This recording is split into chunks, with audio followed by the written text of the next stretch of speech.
Hi, I'm Whitney Espich, the CEO of the MIT Alumni Association, and I hope you enjoy this digital production created for alumni and friends like you. Good morning, good afternoon, or good evening, depending on where in the world you're joining us from. We're very excited to have such a broad intersection of people from all over the country and the world joining us here today for our very first Social Entrepreneurship Track webinar, Starter Guide for Social Entrepreneurs. For those of you who are participating in an MIT SEAG event for the first time, our mission is to promote MIT community's participation in creating, fostering, and investing in social enterprises that are fulfilling UN Sustainable Development Goals. We have a lot of exciting programs and activities coming up in the next couple of months, as well as some great networking opportunities in our LinkedIn group. And don't worry, we'll be sending out all of these slides after the presentation, and this will be on YouTube as well in about a week. If you're an MIT affiliate, we encourage you to please join us through both the MIT Alumni Association group and also through the MIT SEAG LinkedIn group. And like I said, you'll have these slides, so the links will actually work. You'll actually be able to click through and join us. Now, and you also, if you have any questions, also feel free to contact me. We'll send this information later as well. Now, before we get to our presenters, I just wanted to give some logistics and the layout of what we're going to be doing today. If you have any questions, please post them to the Zoom Q&A using the Q&A button in Zoom at any time. We'll be collecting those questions at the beginning. Our first speaker will speak for 15 to 20 minutes, then that'll be followed by a 5-minute Q&A session, where all of those Zoom questions will be answered. Then the next speaker, same thing, 15 to 20 minutes, followed by a 5-minute Q&A session. Then at the end, we'll wrap up. Hopefully we'll have some time for any remaining burning questions. At the end of the webinar, at the end of the hour, if you can follow us into our LinkedIn group, we'll hopefully be having some discussions as well as answering some questions there and the opportunity to collect with fellow and aspiring entrepreneurs. So please do join us there. So, all right, now let's get to the best part, our amazing speakers. First, we're going to have Jackie Stenson, the co-founder and CEO of Essmart, and she'll be followed by Natasha Freidus, the co-founder and CEO of Needslist. Jackie, I'll let you take it away. Great, thank you, An. Hold on, let me just share my screen with everybody. So hi, everybody. It's really great to be here for the first webinar. Thanks so much for having me. My name is Jackie, and I am the co-founder and CEO of Essmart. And we're here today to talk about our entrepreneurial journey. And for me, that journey very much started at MIT. So I wasn't actually a student at MIT ever, but I was a student, an undergraduate at Harvard, and then I cross-registered at MIT. And I spent a lot of time in a course called D-Lab. Which I feel like is best known for derailing the careers of pretty much everybody that goes through it. And we all end up working in social entrepreneurship and social impact or international development in some way, shape, or form. And like Amy Smith from D-Lab was a huge part of that. And so this is actually a photo of when I started at D-Lab. This is from my actual D-Lab trip. I worked on I did my trip to Ghana, and I focused on recycling techniques for plastic sachets and how you can actually reuse them.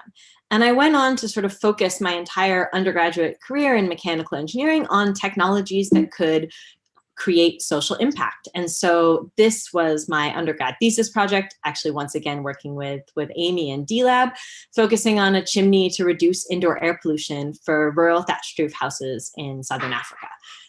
I was really fortunate in that after I graduated, I received something that is pretty unique to Harvard. It's a postgraduate traveling fellowship. And they basically give you a lump sum of money to do purposeful travel for a year. And for me, that ended up being 2 years. And I ended up essentially hitchhiking from Addis Ababa down to South Africa overland. This was the truck that I ended up riding on from the border from the border between Ethiopia and Kenya down to Nairobi. It's about a 2-day trip. There's 2 types of trucks. There's a cattle truck and a grain truck. I highly recommend you get the grain truck for anybody who wants to do this trip in the future.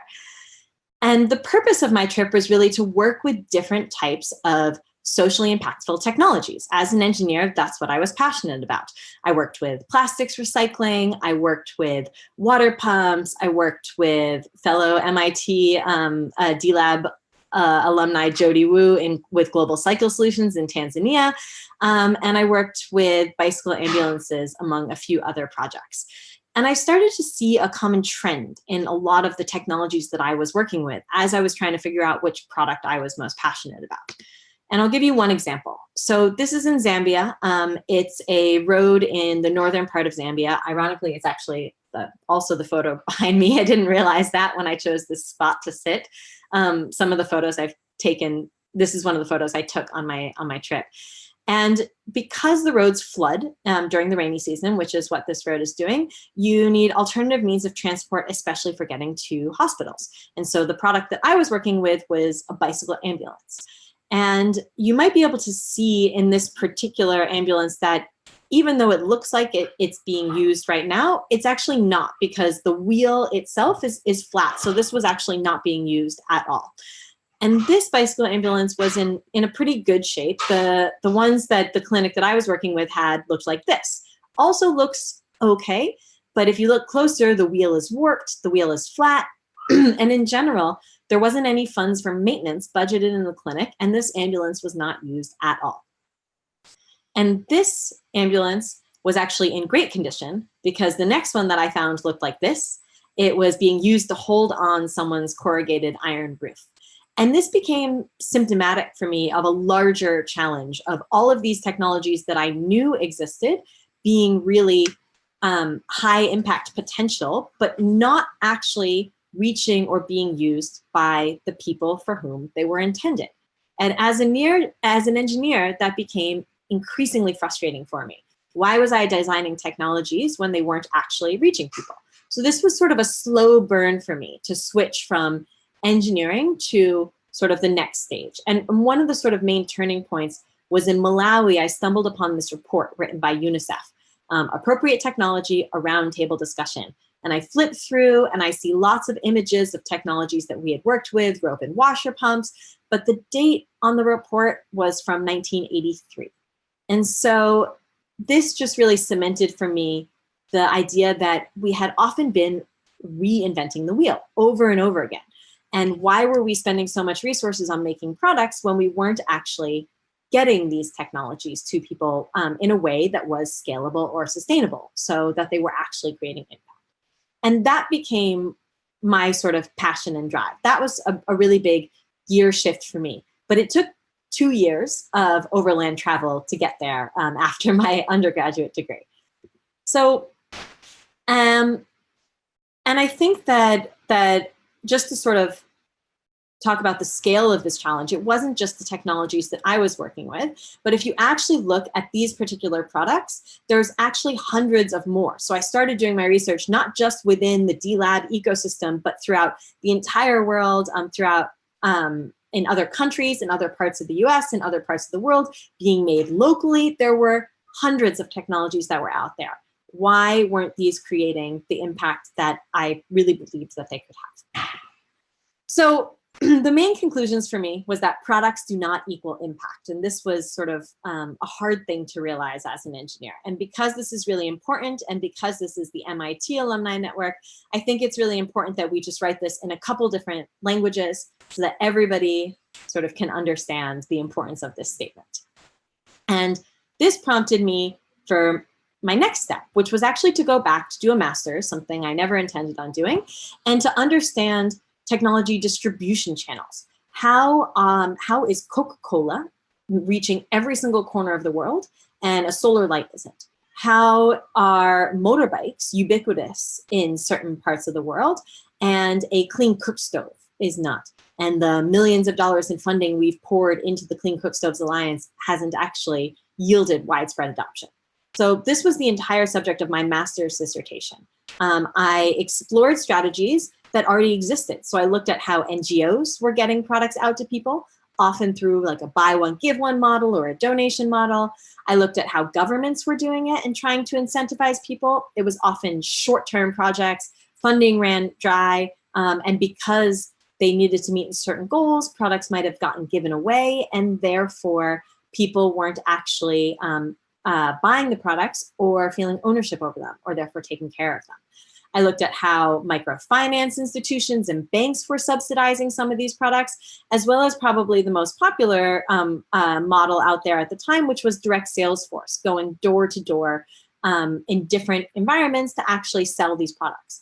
And these all had challenges, specifically direct sales force, where retaining and recruiting good salespeople is incredibly resource intensive. And often people have a limitation in their ability of getting new people to buy products. So they might be able to reach the 100 people that they know in their village, but beyond that, it doesn't really scale. And so it might look really good for a short period of time, but then it can potentially stagnate. And then, so all taken together, all of these models, they had some flaw to me. So the existing social enterprise models weren't cutting it, but there were lots of models that were reaching the last mile. And that was Coca-Cola, that was Unilever with their shampoo packets, etc. And they were all reaching the last mile through the same channel, local retail shops. And so I began to question for my master's, why can't we do the same for a different subset of products, for durable, innovative, socially impactful products? Why aren't they plugging into existing retail channels? And what can we do to make that possible? So this was where sort of the seeds for Essmart, my company, my social enterprise, began. And keep in mind that this is like a few years, 3-4 years after I originally started looking at socially impactful technologies. And specifically, I started shifting my focus in part because of potential and in part because of the people that were surrounding me to India, where there are approximately 15 million local mom and pop retail shops. There's about 1.2 billion, about 90% of 1.2 billion Indians who spend about $500 billion annually in these retail shops. It accounts for about 90% of the country's retail spending. So this was the starting point for Essmart. This was the foundation, is that we were looking at local retail shops and how we can actually turn local retail shops into active agents of change in their community and selling points for durable, innovative, socially impactful products. Essentially, how can we take a traditional last mile distribution retail channel and make it appropriate for social impact? And that was actually where Essmart began. And it didn't begin because I wanted to start something. I had no intention of ever being an entrepreneur. I was always entrepreneurial, starting things, starting chapters of organizations and leading organizations. But before Essmart came about, I had literally never even thought of the word entrepreneur as something that I would describe myself as. But I started Essmart because I felt like there was a need that really hadn't been filled by existing organizations. And so Essmart was designed to sort of bridge that gap in the supply chain. So I'll just take a couple minutes quickly and just tell you exactly what we do. We basically fill the gap in the supply chain with 3 things: demonstrations, distribution, and guarantees. And these are the 3 things that are really needed to move innovative, durable, socially impactful products out to the last mile. The distribution piece is something that Unilever and Coca-Cola, they're really good at, but the marketing and the demonstration and the education required to move durable products is different than it is for fast-moving consumer goods. And the after-sales service, the guarantee so that that bicycle ambulance doesn't break but is actually used, that's incredibly important for this sector of goods as well. So Essmart needs to provide all these 3 things. Essentially what we are is a process innovation that fills the supply chain gap with these 3 services. And so the easiest way to show you what we do is just to show you a couple quick videos. So we have offices in tier 3 cities. These are cities of around 100,000 people in India, where we stock our products of catalog, our catalog of products. So we do not buy or make any products ourselves. We buy and source from existing suppliers. We have about 200 different SKUs of products in our catalog, from agricultural products to lighting to cooking products, and we purely serve as an aggregator of these products. Once we have these products in our offices, we use this as a starting point for serving the broader surrounding rural areas. So this is where our sales teams comes in. We have full-time sales executives who venture out from our offices every day on motorbikes, and they actually go around and they build relationships with the local retail shops in our network. They can drive up to 50 kilometers a day. They will start off by that demonstrate piece. So they will provide marketing and awareness. They'll set up these little market demos like you're seeing here next to a local retail shop, so that we're essentially training local retail shops on what these products are and helping them market them to their end customers, essentially setting up the shops to be agents of change in their community, to be able to distribute and sell these products themselves without us being there. We're building a network. Once we've set up the shops, we essentially go into the distribution piece, where every sales executive in our network has a route, and they drive around daily on these routes and visit local retail shops. During a normal visit to the shops, we will deliver products. We will also explain and market new products. We will answer any questions that they have, provide them with any assurance that they need, so that they can feel comfortable selling these products. We also do our cash transactions. So this is how we make money. We sell products to the shop owners and they pay us for the products, and then they sell them to their end customers.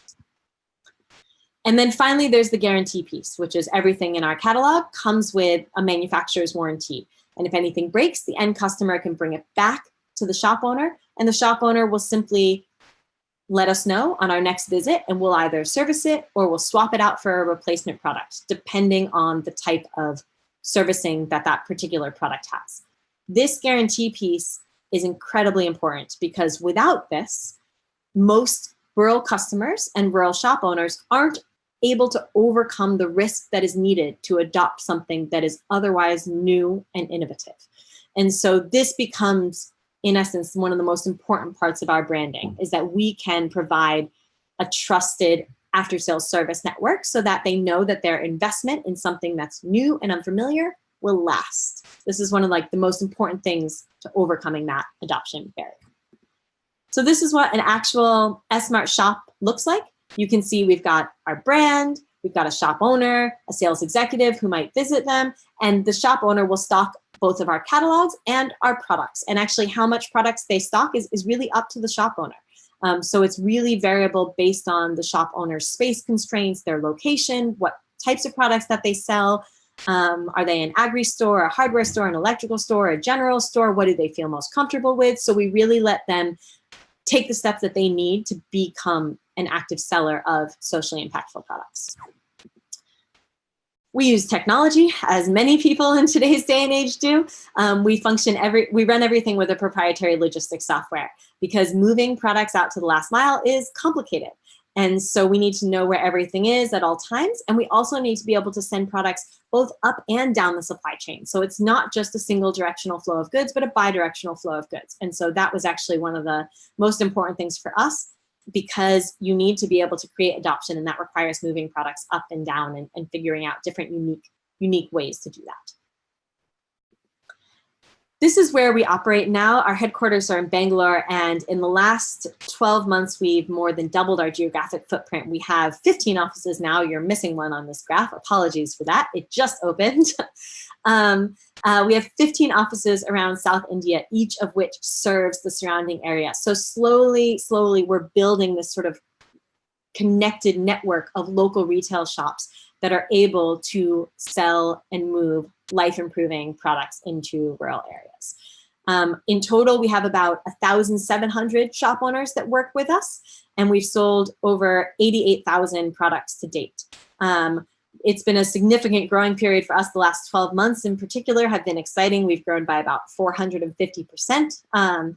So this graph is likely to look very different in the coming months. But it's been a long road to get here, as we've experimented with how do you actually make last mile distribution work For us, that was making the unit economics work and having profitable unit economics. That was a really key requirement for us and what has sort of enabled us to grow and to make this efficient. But to be honest, we haven't been able to do any of this without the support from MIT. So this is one of our early pictures when we won the Ideas Challenge. This was one of our first awards that we won. And this was really some of the seed capital that we needed to get started. So all throughout our journey, we've actually been supported by the MIT ecosystem, whether it was from Ideas, whether it was the Ideas Venture Grant, whether it was through D-Lab scale-ups, whether it was through mentorship or support for not just myself, but also some of my co-founders. This has been sort of an essential part of what we've done. And I've seen sort of our journey as well grow with the MIT network. So for example, I wasn't actually here at the Development Scaling Ventures, but Anne-Mei Cheng, who was USAID's head of Chief Innovation Officer, actually used Essmart as an example when she was presenting at Scaling Development Ventures. So that was really cool for me to see, even though I wasn't actually physically at the conference that year. So we've sort of seen how the network for us has been so important as we've been able to sort of grow through it. And that's sort of gotten us to where we are today with a significantly larger team, a pretty big geographic area that we're covering, and sort of the momentum that will take us forward into the future.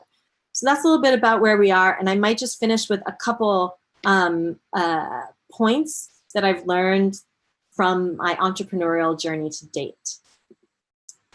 So the first point that if I was to give any points of advice for someone who wanted to start a social enterprise, these would be them. Let's see if they will appear. Oh, yes. So the first point is cheaper is not always better. This is something that we've learned with Essmart, is that just because we have products and we're working in rural areas does not necessarily mean that people need the cheapest, worst quality products. They actually want to invest in something that's going to give them bang for their buck. They want to be able to ensure that they're going to get a long life out of these products. So that's something that we really learned when we're moving durable, unfamiliar products. My second point, did I miss a point? I feel like I might have missed a point. Yes, I did miss a point, sorry. First point is, it was covering my video. The first point, going backwards, is designed for wants and not needs. I think that it's really important to remember that there's a difference between wants and needs. We often, in social enterprise, are really concerned with people's needs, but just because someone needs something doesn't mean they want it. And if they don't want it, they're not going to use it. So that's really important. Then that sort of aligns with cheaper is not always better, which we've talked about. The third point is that being a founder is not glamorous. For those of you that want to be a founder, just because it seems really fun to be on various media forums and lists and things like that, it's not glamorous. It takes a huge toll on your personal life, on your sleep, on your health. It's exhausting. You're stressed constantly. It's not glamorous. Like, I do Essmart because it's something that I am really passionate about, and because I think it's a gap that needs to be filled and no one was filling it. And I think that that tends to be some of the longest lasting motivation in this space. And finally, and this is a little bit counterintuitive for us, if at first you don't succeed, stick with it. So for us, many people say you pivot really fast, but Essmart's model was founded on years and years of research. It was founded based on my undergraduate dissertation, my 2 years of working and traveling, my master's dissertation, experimentation, and then we settled on the retail shop model. And many people gave up on that really fast, but we stuck with it because we knew we could make it work. And that has been what's enabled us to do something that others haven't been able to do. So if you are really certain about something, sometimes it just takes a little bit of perseverance to work through it. And I think with that, the last thing that I'll share is that one of the networks that I've been a part of had us write a t-shirt once that had a blank is what matters. And so I think that it's really important before you start on an entrepreneurial journey to think about what this answer would be for you. What is it that matters for you? And so for me, something just for my personality and throughout my entire life, the thing that matters the most for me is risk. And so that, I think, is what has helped lead me to founding Essmart. Thanks for listening. Great. Thank you, Jackie. That was wonderful. That was very, very, very insightful. We have at least one question for now, and I'll go ahead and ask it. It says, your distribution seems to be on motorbike only, yet there seems to be larger items in the inventory. Are all goods distributed on motorbike? Yeah, most of our goods are distributed on motorbike. You would be amazed what you can actually fit on a motorbike. You can fit very large objects on motorbikes. For items in our catalog that do not fit on a motorbike, we sometimes will rent a small three-wheeler for the day. But for the most part, we actually can move most of our goods on a motorbike, for now at least. Cool. I had another question. Where did the name Essmart come from? Yeah, the name Essmart actually came from an MIT lecturer. Yost, who runs development ventures, actually came up with it. We wanted something that wasn't an acronym, and we wanted something that was fairly easy to pronounce. And we were talking about creating a marketplace for socially impactful products. And we like to call these products essential products or essential technologies. And so Essmart for us was creating an essential marketplace or a marketplace for these products. So essential marketplace, Essmart. It's also featured in Army of Darkness for those that like zombie movies. You can shop smart, shop Essmart. Okay, we have a couple of questions coming in. It says, how are you, and I don't know if you'll be able to talk into margins at all, but it says, how are you able to figure out the unit economics of the product you're selling? And I guess, what are your margins? Yeah, so I think the, great question. So the most important thing, I guess, to set the stage for this is to understand how pricing works in India. So in India, every product is designated with a maximum retail price printed on the box that's designated by the suppliers. And so the way that margins work is that the suppliers set a maximum retail price for the product. And then suppliers can sell that product to us at a discount off of MRP. And then we will sell at a markup to the shop owners, who will sell at or slightly below, depending on the product, MRP to their end customers. So the margins are actually fairly well set just by the mechanics of the MRP concept in India. For us, figuring out the unit economics was most important around figuring out what the unit was. And so, for example, for us, the unit is one of those distribution centers. So on that graph, that map that I had, it's one of those little points with the circle around it that we would reach that area. And so that distribution center had to have enough sales executives, be working with enough shops, and do enough sales every month in order to cover all of their associated costs, given the margins of their products. And so for us, that was the focus, is how can we actually make that efficient? What is the right number of shops that we should work with? What is the right number of sales executives that we should work with?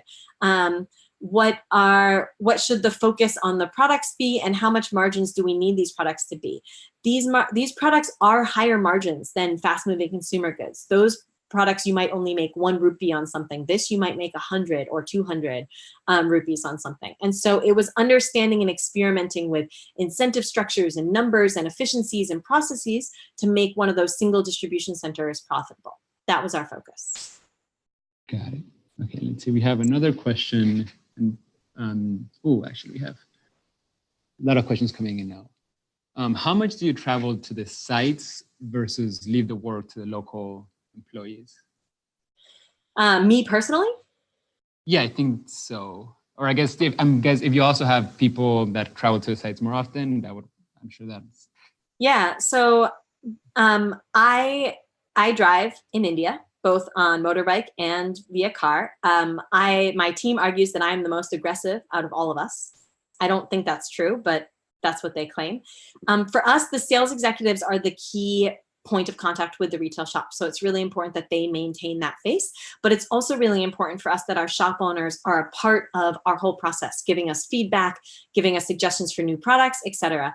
And so it's really important for our sales executives to be that sort of face, but for our management to also go down and do visits. And so all of us are in our cars driving around on a regular basis. One of my co-founders, Punacha, spends, I would say, 75% of his time in his car, just because he really likes it. And so we make sure that we visit the shops on a regular basis. I've visited hundreds of shops personally, but we also make sure that the sales executives are the single point of contact, because I think that that's important for us from a relationship building perspective. I have to be aware of the fact that I'm a foreigner, I'm a woman, all of these things that come with certain assumptions. So it is important for me that our team, who's all local, is the primary face, and that I can play the role that's most appropriate for me. So we do have a couple of questions, which we'll hopefully have time in the end, and if not, we'll go to LinkedIn.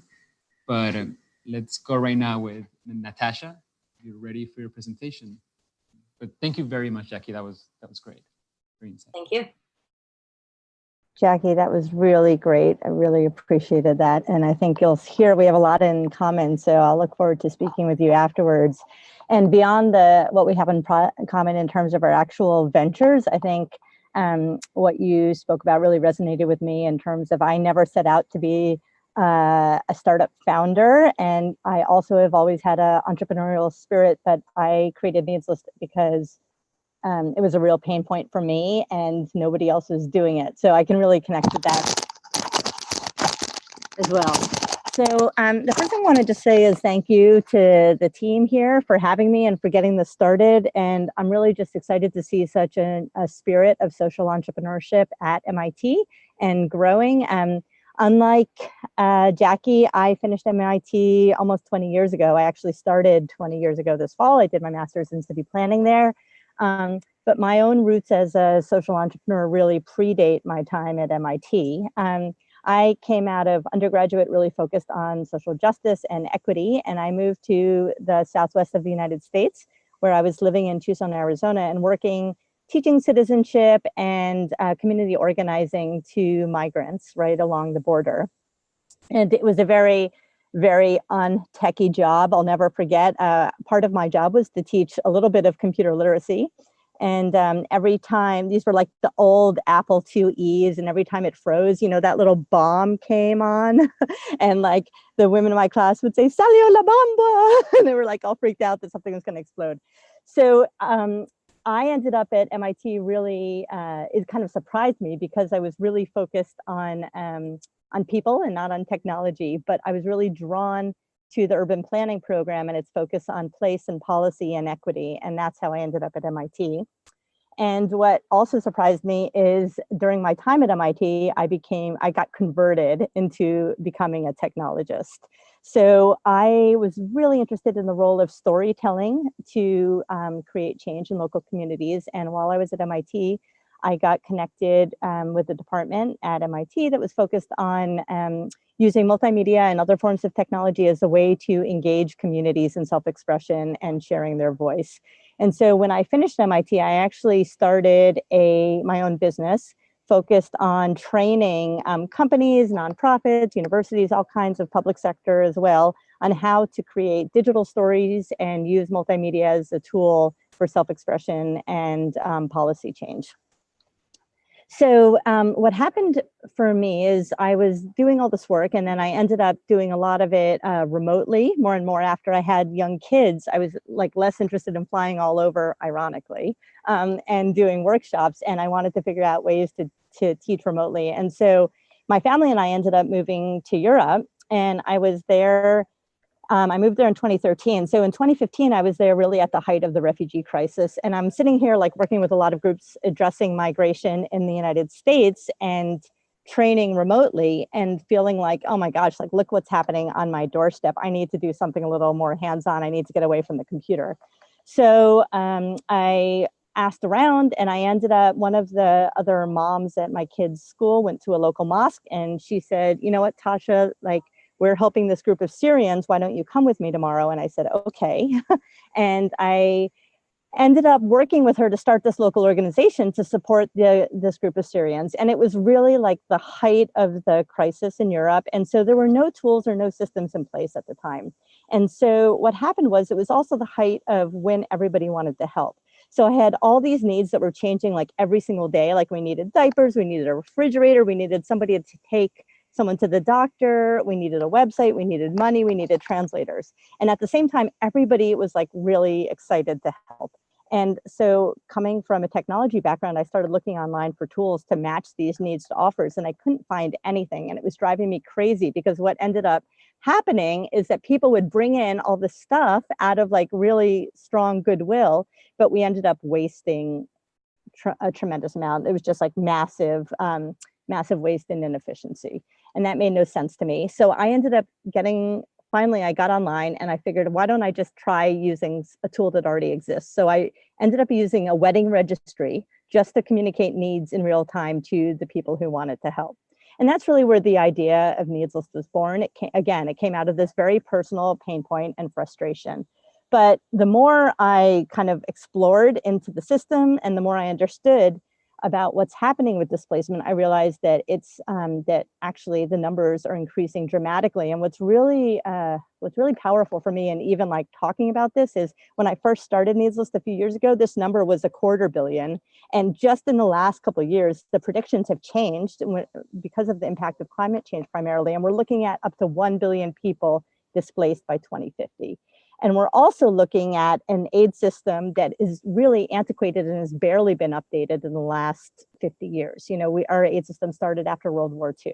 So right now, it's not just like individual grassroots folks like me that are like using sticky notes and like paper to communicate needs. We're talking about governments that are, like, I've been told by some very large governments that like their way of matching needs to offers in crisis response is putting all the needs on sticky notes on one color on one wall, offers from companies on sticky notes on another wall, and connecting them by string. You know, so it's totally nuts. Like every morning, if you're in the middle of you see the disasters that have been happening even just in the last couple of years, like, so the Sonoma fires or Hurricane Harvey, all of these disasters are coordinated by conference calls that like are not, they're not recorded, they're not Zoom calls, you can't see who else is on them, somebody's taking notes and emails them out afterwards. And if you're lucky, you get a Google Sheet.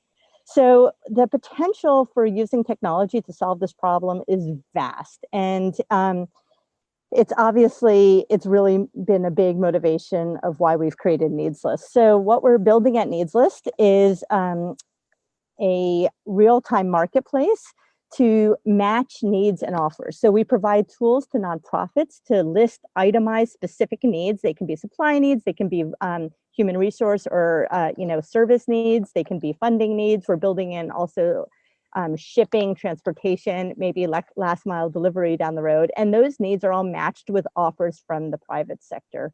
So it's all matched in real time. It's, again, a lot of the same technology that we see everywhere else, but being used to address this very specific problem of immediate crisis relief and longer term humanitarian aid.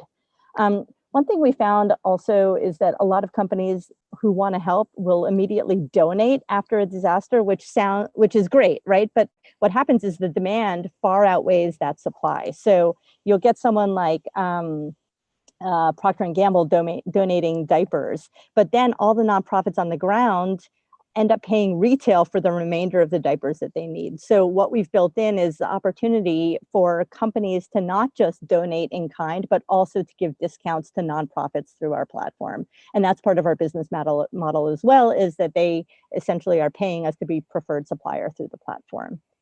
And then down the road, what we're looking at is our vision is to really bring machine learning and predictive modeling based on real-time local data to crisis response and humanitarian aid, so that we can understand what's needed before the crisis hits. We can start pre-positioning stock, we can start identifying the supply chains, and basically rapidly increase efficiency.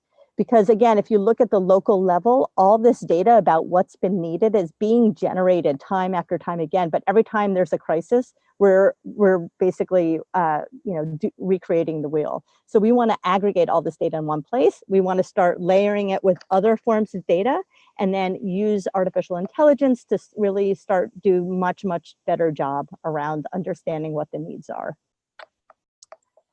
So to date, we have had users on our platform have met over 100,000 needs. That represents over $1.2 million of resources.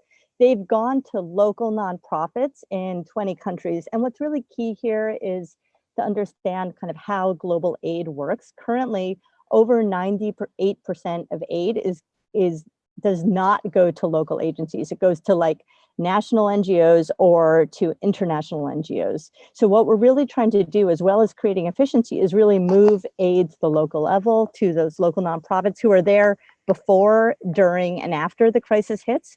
And that's for me, a really essential piece of building resilient communities. And of course, I didn't think about it this way when I started Needslist, but the longer I get involved and the longer I see the connection between humanitarian aid and crisis response and long-term recovery and economic development, I'm really kind of being very much reconnected to my times at MIT and thinking about urban planning and all those pieces. I also think there's a tremendous opportunity when you look at kind of how we rebuild after crisis hits, to rebuild in much more sustainable, long-term, resilient ways. And so we've also been growing really quickly over the last couple of years. And most recently in September, it's been quite a season for us, because we got a call from USAID in response to Hurricane Dorian, asking if we could use Needslist, if they could use Needslist to engage the private sector in the response in the Bahamas around Hurricane Dorian. So that's been really exciting for us. So we're in the process right now of matching needs to offers in the Bahamas with companies that call in, so they don't have to rely on sticky notes or a hotline anymore. So we're really hoping this is just the beginning as we grow. So we are a membership-based model. We have nonprofits, companies, public sector, hopefully down the road, academic institutions, all join Needslist as members. It's a tiered membership model, starting with free membership. And after that, it goes up if you want to be a preferred supplier. There are other tools that we provide as well for companies that are looking for better engagement tools for their employees, or for NGOs that want more advanced reporting and tracking. So for all of you out there that represent companies or nonprofits or MIT, we'd invite you to join us. And there's nothing we'd like better than to have a crew of MIT alum working with us. So that's my pitch, right? But what I really wanted to do today is talk a little bit about like what's behind the pitch. When I used to teach storytelling, I would teach this workshop where you take a photo and you talk about what's in the photo, and then you talk about what's not in the photo. So today I want to talk about like what's not in the pitch, because when you're going out and pitching and sharing your deck, you don't really talk about all the challenges you're facing. But for any of you who are really trying to understand social entrepreneurship, I don't want to make it too glossy, and I'm just going to really build on some of the tips and advice that Jackie mentioned earlier. So, and this is the first time I've done this too, so bear with me as well. And if you have questions, I'm really more than happy to get through it, talk about it later. So the first piece that I think is really essential around understanding the challenges for social entrepreneurs are access to networks. Now, we've all seen like the numbers around even like female founders, right? Like less than 2% of VC funds go to female founders. Now you take that and then you look at the fact that, okay, most of us who are entrepreneurs are creating solutions around issues that we face personally. So if you think about like who bears the brunt of poverty or of climate change or of healthcare, they are folks with the least access to networks around. And when I started Needslist, I have to say, I think I was really naive. I thought, okay, I've got an MIT degree. I've got a really concrete solution to this growing problem. And yeah, like fundraising is going to be hard, but how hard could it be? So I have to say, like in my, I'm not a 25-year-old entrepreneur. I'm in my 40s. I've been working for decades in the social impact field, and we just closed our seed round this summer, and raising $1 million for this was absolutely the hardest thing I have ever done. And at the same time, I've been surrounded by incredible innovators all over the world who are really, I'm kind of part of this cohort of people who were designing solutions around refugee issues and migration. And many of them come from underrepresented communities. Many of them are refugees themselves. They have incredible solutions. And of the folks that all got started a few years ago, we're the only folks I know that have actually managed to close our round. And so I just really think about that. I think about like my US passport, my white face, and my MIT degree, and how challenging that was for me. And I did have the networks, and I did have the incredible mentorship, and that's why we were able to do it. But I think first and foremost, I think if any of you are interested in really like giving back in any way, mentoring folks who are, and providing access to your networks is absolutely essential. Whew, okay, so the second challenge I think is really essential around social entrepreneurship is what I'm calling the cloning of Silicon Valley. And I think that's like in the last decade, we've really seen more and more folks like both investors and people who care about technology and big technology companies and academic institutions like MIT, all trying to invest in social problems and social entrepreneurship. And that is amazing, but oftentimes they're taking the kind of model of Silicon Valley that we already know isn't even working for straight up for-profit companies and applying it to social entrepreneurship. And that means that oftentimes you're actually stifling innovation, you're fostering competition instead of fostering collaboration. And you're also creating this, what I think is really an unreasonable expectation around a double bottom line. So you're looking at investors who are really expecting, 10x returns plus 1 million lives saved. Like that's the kind of stuff that you're seeing over and over again. And it's a bit daunting, to say the least. So I think that's another challenge, is we really don't have a model of what social entrepreneurship at scale could look like, what investment could look like. And we have to really rethink. Instead of just taking like our standard model and applying it to social entrepreneurship, we need to rethink it. And the last piece I think Jackie talked about, which is like it's the lack of glamour of being a founder. Now, I think this is true for any entrepreneur, of course, that there's an emotional and mental toll that goes with it. But I think when you add on the extra layer of feeling responsible to this critical social problem, it's just exacerbated. And so really understanding, for those of you that are working with social entrepreneurs, really understanding that, like, you're not just trying to balance your checkbook, like you're feeling like, oh, if I take a day off, like maybe somebody's won't get exactly what they need. Maybe somebody's life will be at risk. Maybe they won't get that last mile product. So I think that, there's a lot we can do to help support social entrepreneurs along those lines as well.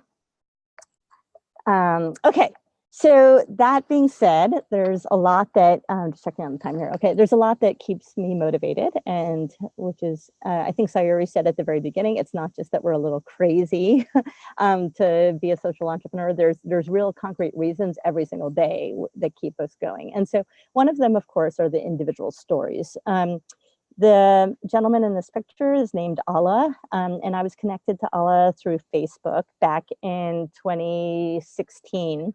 I knew his brother. Allah was in Aleppo. He's Syrian, and 2016 was the height of the siege on Aleppo. But Allah was a designer and was really interested in helping me out. I was just getting Needslist off the ground, and he said that he could design a logo for us. So like every day I'd be waking up and read the news about what was happening in Aleppo. And at the same time, he'd be sending me drafts of a logo. And it was really surreal for me because here I am, like, again, like this MIT alumni, and he's somebody in the conflict zone, and he was the one giving me help. And so what was really important about that, and we're still in touch. Actually, I ended up being able to help sponsor his family to come to France. And so now he's safely in France and has refugee status there. So that whole experience really taught me, it really framed our model at Needslist that, that there are times in our lives where we can give, and there's times where we need help. And what we're trying to build on this platform is a way to understand that fluidity. And so companies maybe at times can donate, but at times maybe they're hit by a natural disaster and will have needs. So the individual stories like this are really essential for me. And another really important piece of the work when you're working as a social entrepreneur is to be, if you're not directly affected by the issues that you're facing, is to surround yourself by people who are. And so I'm Jewish. I definitely have a strong identity as a Jew to the refugee experience. And I've also hired a team of folks that represent the countries and communities that we're either working in now or hope to work in. So our team members come from Mexico, from South Sudan, from the Philippines, from Argentina, Burma, Rohingyan, and that's really important for me, and just exchanging those ideas and kind of thinking about how Needslist at some point can be adapted or scaled in those communities is really important. And of course, the last piece is just knowing and seeing the impact on the ground. Part of our model is that when nonprofits get their needs met, they send in photos. And so having those photos come in and seeing all the impact in different communities, seeing the connections that can happen through technology has been really important for me as well. And also, of course, seeing, as I said before, like that the actual need for what we're doing is increasing every year has also been really, really motivational to think about, like how we can create sustainability within our aid systems as well. I know we don't have a ton of time, but just a few thoughts on social entrepreneurship. I've been really thinking about this kind of continuum of entrepreneurship, because most entrepreneurs are starting a company, a solution to address a specific problem and to create a profit as well. And then they often give back by volunteering, by giving to charity.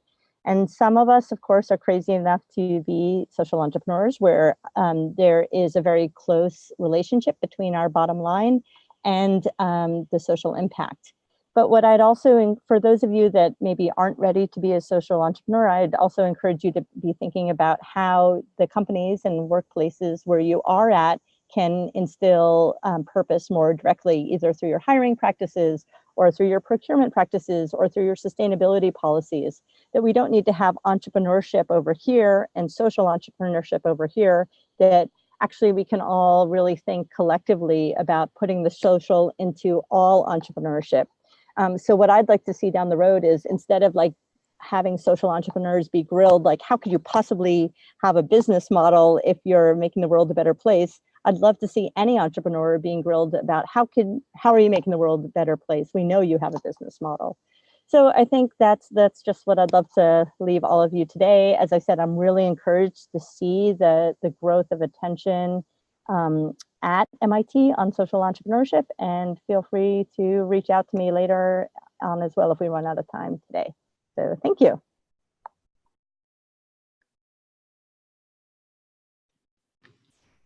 Thank you very much, Natasha. That was wonderful. That was amazing. I had a couple of questions that are still coming in, but you touched on like fostering collaboration instead of competition for social entrepreneurship. Could you talk a little bit more about that and how, I don't know, do you have any ideas of how that could be done? Or? Yeah, I think definitely there are a couple of ways. One is, from an investment standpoint, right now, I've never seen this done in investment. I've seen it in kind of foundation, nonprofit funding, but what if funding was tied to a group of entrepreneurs, or a group of, like, there were fund investment calls saying, we want to tackle this problem. We want 3 companies that are tackling different pieces of it to apply for funding collectively. Like, I'm sure all of you can see the overlap between what Jackie is doing and what I'm doing. And so, like, if there were an opportunity to do that kind of collaborative investment, that's one of them. I think there's also, like, very concretely, pitch competitions end up being, you're pitting people against each other in a way, instead of thinking about how they could be working together. And, even like we see over and over again where, like, the first place in the social impact category will get 50 grand and nobody else gets anything, And so thinking about, like, what if you just like pick the top 5 and give them each 10 grand, or, whatever it is. There's a lot of ways things to be done. Awesome, thank you. And another question just came in. It says, how did you get to the fund to first start and develop your social enterprise? How did you get the fund to first start and develop your social enterprise until now? Yeah, I think that's a really good question. So the first year, I put in a very little bit of my own money. And like I said, I did have a lot of networks. So I had a friend who said, hey, Tasha, if you're not able to get investment in the next 6 months or so, I'll build you, an MVP, like a minimum viable product of the platform, on for free. And that was, those, and we also got like legal help for free and some financial modeling help for free. And that's the only reason I've been able to do it, is because I do have those networks. So I'm really very aware of how challenging it would be for people without them. Because when if you're trying to raise investment, you're always going to have, like everybody wants proof of concept. They want to see what you're building, and how are you supposed to build it if you don't have the money to pay someone to build it, if you can't do it yourself too. So Thank you. And okay, let's go back to some of the questions for Jackie as well from before. Yeah, Jackie, there was a question about your expansion plan. Are you planning to go into other countries or more products for the Indian customers? Yeah, we are, sorry, we're focused on India for now, and predominantly focused on expanding geographically and also expanding different and adding new products to our catalog. Ideally, we would love to go to other countries in the future, but India is a big market and there's a lot to do. And I think as Tasha would probably also agree, I feel like focus is one of the things that everybody tells you to do early on. And so the more you can actually focus and like get something right, the better. So for us, that focus right now is India. Doesn't always have to be, but and ideally won't always be, but is what we are doing for now. Awesome, thank you. And there is another question. Do you have any idea, I guess, are you keeping track of whether your products are being used and maintained better than the ones that you looked at before starting the venture? Yeah, I think that's an interesting question, and I think that there's a fundamental assumption around that is, I guess, worthwhile to articulate. So for us, the assumption is if someone buys something, they're going to use it better than they would if they were given it for free, for example. And I think in our case, I mean, for you, you can personally think about this. Like if you're going to go rent a car, do you take care of a rental car as much as you take care of your own car? Probably not. You might pretend you do to the rental agency, but you definitely don't. And so for us, the assumption is that if people are willing to put their hard-earned, limited, disposable income down to get this product, they're going to use it and maintain it because they don't have enough disposable income to just throw it away. And so we don't have the resources to like track the products all the way to the last mile. We track them through the shop owners, but that's just incredibly resource intensive. So we sort of go with that baseline assumption and then we verify it via sort of spot checks. So we do a lot of work with shop owners. I have visited a number of shop owners that are still using some of our products 5 years later. So like they bought our products at the beginning, they're still using it 5 years later. And so I have sort of qualitative data from this, but I don't actually have numerical data. But I do think that fundamental assumption of someone, when they're spending money on something, when you're treating them as an active decision maker, they're much more likely to actually use something than if they were just given something for free. Wonderful, thank you. And I think that's about where we start wrapping up now. Jackie, Natasha, I'm feeling inspired. I felt that was insightful, inspiring, and I'm excited to continue on and looking forward to all of our other events coming up in the next couple of months. I want to thank you both for your time.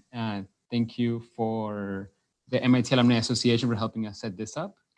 For those of you that signed up, you'll get the presentation later today or tomorrow, and we'll be posting this on YouTube with closed captioning within 1 week. Don't forget, join us at the MIT SEAG LinkedIn group. You can, we'll send the link later, but if you want to just look for it as MIT SEAG, you'll be able to find it. And we'll post some of the remaining questions there so we can continue the conversation and the discussion. But yeah, thanks again very much. And this is Sayuri. Feel free to post more questions on LinkedIn and we will get Tasha and Jackie to get those answered as well. So join us there. Awesome. thank you for hosting. Great. Yeah, thanks so much for having me. Tasha, really great to hear your story, and thanks to everybody for joining. Thanks for joining us. And for more information on how to connect with the MIT Alumni Association, please visit our website.